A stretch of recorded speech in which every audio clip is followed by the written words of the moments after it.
오늘 아침에 보면 정권의 선거 중립 위반 논란이 다시 시작되었습니다. 중앙선관위가 대선 공약 발굴을 지시해 문가리로부터 공개 질책을 받은 박진규 통상자원부 1차관을 공직선거법 위반으로 검찰에 수사 의뢰했다는 겁니다. 오죽하면 지금 문가리가 질책을 했다고 나오겠습니까? 자, 이 말은 문가리가 볼 때 굉장히 위험한 일을 해서 지금 자기가 이재명을 돕더라도 지도새도 모르게 해야 되는데 이 박진규라는 자가 너무 노골적으로 해버렸다. 이렇게 지금 생각을 하고 있겠죠. 그래서 화가 났겠지요. 자, 박진규라는 자는 충남 부여 출생이고 행시 34회 전 청와대 신남방 신북방 비서관이다. 그래서 문가리의 남방정책, 북방정책과 관련되는 통상교역 문제들을 갖다가 담당해오는 청와대 비서관으로 있다가 잘 보여가지고 지금 발탁이 됐어요. 대전에 대신고등학교 나왔고 서울대 경제학과, 영국 버밍엄 대학 경제학 석사, 박사를 받았고 행시로 공직에 들어왔는데 공부 많이 해가지고 이 완전 인간이 굉장히 지금 비뚤어졌지요. 그래가지고 이 자가 청와대 비서관 출신이라는 거 제가 아까 말씀드렸죠. 지난 8월 31일 산업부 내부 회의에서 노골적으로 일부 직원에게 대선 캠프가 완성된 후 우리 의견을 내면 넣었다. 공약으로서 괜찮은 느낌이 드는 아젠다를 내라는 취지의 지시를 내렸고 이 같은 사실이 외부로 알려져 버렸습니다. 그러니까 문가리가 매우 부적절하고 재발하면 엄중하게 책임을 묻겠다. 이렇게 경고했고 문가리 입장에서는 한편으로 자신의 밑에서 일을 하고 청와대까지 넣어주고 그리고 또 차관으로 승진시켜서 출세시킨 자가 벌써 이재명한테 줄을 서려고 한다는 것이 불쾌했을 수 있어요. 자기가 설사 이재명을 어쩔 수 없이 민다고 하더라도 밑에서 이짓거리를 하면 그 꼴은 못 보는 거죠. 그래서 문가리의 경고가 있은 뒤에 선관위가 조사를 해서 선거법 위반 혐의가 있다고 검찰에 수사를 의뢰했습니다. 선관위나 문가리 입장에서는 이렇게 눈에 띄게 설치는 좀 얄미운 자를 하나 제거함으로써 이 공명선거를 하고 있고 중립이라는 입장을 보이도록 쇼를 하는 의미도 있겠죠. 그래서 이 박진규라는 철없는 자가 천지도 모르고 날뛰다가 지금 희생양이 되어가고 있어요. 공무원 선거 중립 의무와 선거관여 금지를 규정한 공직선거법 9조와 85조 위반을 했다. 선관위는 수사 중인 사안이라 구체적으로 확인이 어렵다고 했지만은 박찬한 논란은 어저께 국회에서 감사원장 후보에 대한 인사청문회에서도 도마에 올랐어요. 그래서 감사원장한테 행정부가 대선 공약 하청 기관이냐, 무는 질책만 하고 유야무야 덮었다. 그러니까 감사원장 후보 체제가 공무원이 선거 개입하는 것은 정당하다 보지 않는다. 선거철 기강이 흐트러지지 않도록 부당 업무 지시 직무 감찰을 하겠다라고 이야기를 했습니다. 그런데 산자부뿐만 아니라 여가부에서도 거수기당의 정책 공약 개발에 관여했다라는 지금 내용이 나오고 있어요. 그래서 어제 국회에서 여가위가 소집됐지만은 여당이 불참함으로써 종료돼 버렸습니다. 김경선 여성가족부 차관이 7월 29일 과장급들 대상으로 정책 공약 회의를 열어 공약 제출을 지시했고 여가부는 특정 정당과 무관하다고 했지만은 내부 이메일을 보면 공약 대신에 중장기 정책 과제로 용어를 통일해라. 공약이라 했다가는 큰일 난다. 하고 위장해라는 지시까지도 내린 게 나타났어요. 자, 이 여자도 좀 알아봐야 됩니다. 영주 여고 나오고 서울대 영문학과 행정대학원 석사 미국 인디애나 대학 법학 서사. 그래서 미국의 인디애나 대학에서 아마 미국 변호사 자격증을 따가지고 서울대 로스쿨에 또 이 전문 박사가 된 모양이에요. 그래가지고 박근혜 정권 때부터 일찌감치 정부 각종 위원회에 들어가 있다가 고용노동부의 공무원으로 들어갔습니다. 행정고시 이 여자는 35회로 지금 나오고 있어요. 그래서 고용노동부에서 쭉 성장해 오다가 기조실장까지 하고 여가부 차관으로 갔어요. 둘 다 박진규나 김경선이나 전문 공무원입니다. 그런데 이런 짓거리를 하고 있어요. 그래서 설마 산자부하고 여성가족부만 이 짓을 하겠습니까? 정부의 전 부처 공무원들이 여당을 위해 동원되어 공약을 만들고 있는 게 아니냐. 그래서 유례 없는 관건 선거를 획책하고 있다라는 그런 의혹이 등장하고, 오죽하면 정권 내부에서 지금 선관위를 통해 경고장을 보내는 척 쇼까지 하겠느냐는 겁니다. 어제 체제감사원장 후보자는 청문회에 나와가지고 인사청문회 이 대장동 문제와 관련해 특혜를 사전에 못 밝혀서 아쉽다. 2017년에 자기가 감사위원을 할 때 특정 감사로 경기도 지자체 공기업 경영관리 실태 감사를 했는데 성남 도계공이 빠졌다. 자, 이렇게 해서 뭐 아쉬움이 남는다 이런 소리를 했습니다. 자, 그래서 이재명의 뭐 사전선거운동을 감사하겠다 그런 말도 했는데요.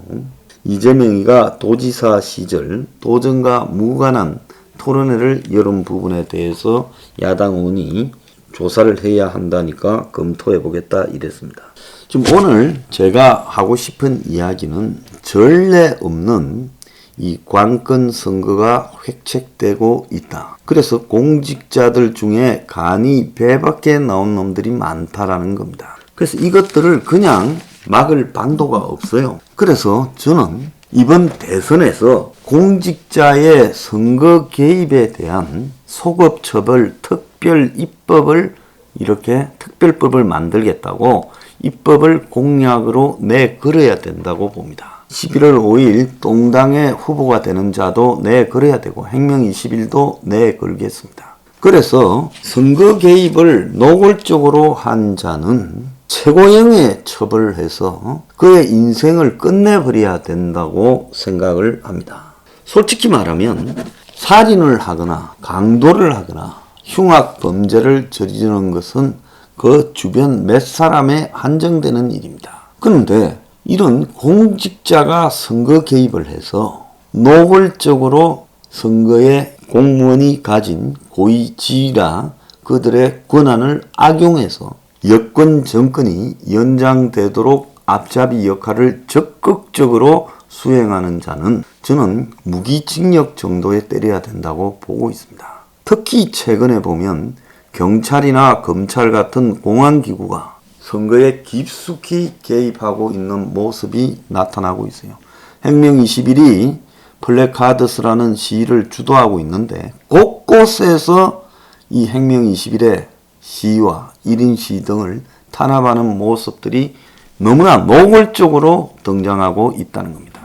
흔히 보수라는 세력들의 가장 큰 문제가 뭔가 하면 정부가 자기가 어떻게 누구 밀고 그 사람이 되면 뭘 얻어낼 것인가라는 이런데 몰두하면서 보편적으로 우리 사회에 지켜야 될 민주주의의 가치를 위반하는 이런 부분에 대해서 너무 소홀히 하고 막상 대선에 승리하고 나면 전부 헤쳐먹기 바쁘다는 거예요. 박근혜 정권 때도 그랬습니다. 내가 박근혜 정권과 관련해서 박이 당선되던 2012년 대선에 깊숙한 공작들이 개입되었다. 심지어 당시 여권 일부, 이명박 정권의 일부조차도 이런데 개입을 해서 야권과 더불어 공작을 벌였다. 그리고 그런 부분에 기업들까지 개입했다.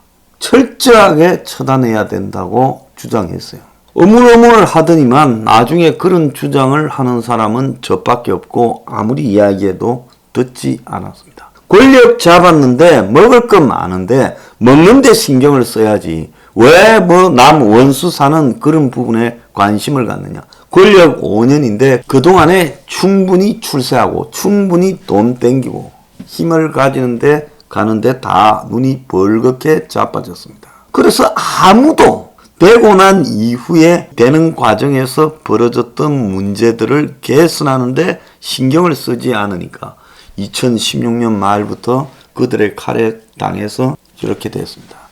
그래서 중요한 거는요, 되는 것이 중요한 게 아니라 되고 나서 어떻게 할 것인가에 대해서 대선 후보, 보수 대선 후보라면 당연히 그걸 공약화하고 가야 된다. 지금 보수 대선 후보 자체가 공수처나 검찰이나 이런 데에 의해서 가장 많은 수모와 고통을 겪고 있잖아요.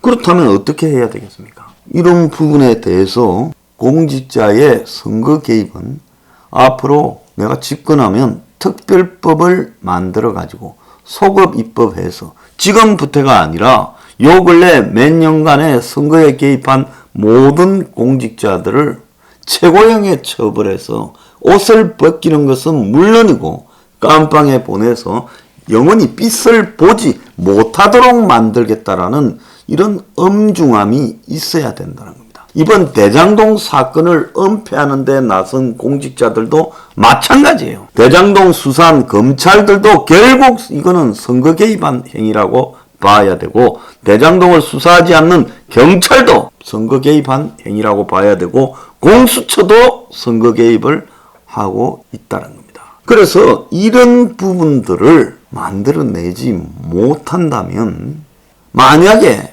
여당이 지금 의석이 많아가지고 이제 나중에 대통령만 이쪽이 되어서 여당이 격여서 힘든다고 하면 총선이 2024년에 있잖아요. 총선 때 이걸 공약으로 내걸고 총선 이겨서 그래서 심판이라도 해야 된다는 겁니다. 이 부분을 도외시하고 갈 때 이번 선거에서요, 이 공작적 개입을 끝없이 등장하기 시작할 건데, 국민의 올바른 대선에 대한 여론 의사 형성을 저해하고 방해하면서 대선 후보를 범죄자 취급하고, 더 나아가서 공정한 선거를 확보하고, 그리고 이 여권 후보의 비리와 의혹을 규명하고자 하는 세력에 대한 강압적 탄압을 하고 있고, 거기에 경찰의 공권력이 동원되고 있다면 이 지시가 도대체 어디서부터 떨어져서 이런 일을 하고 있는지에 대해서 전부 조사에 들어가야 된다고 저는 보고 있습니다. 그래서 이런 것들을 관철시키지 못한다면 아마 대한민국은 앞으로도 중요한 선거가 있을 때마다 공직자들의 지금 온갖 개입 의혹이 난무할 것이다. 그래서 이 부분에 대해서 이번에 이 분명히 대선 공약으로 강조하고 또 그것을 처벌하는 실천에 옮겨서 다시는 공직자가 선거에 개입하지 못하도록 만들어야 된다. 그걸 분명히 경고할 필요가 있다라고 보고 있습니다. 혁명 20일은요, 대선이 끝나면 대선에 개입했던 공직자에 대해서 전부 정리해서 처벌을 주장할 겁니다. 굉장히 강력하게 처벌하라고 요구할 거예요.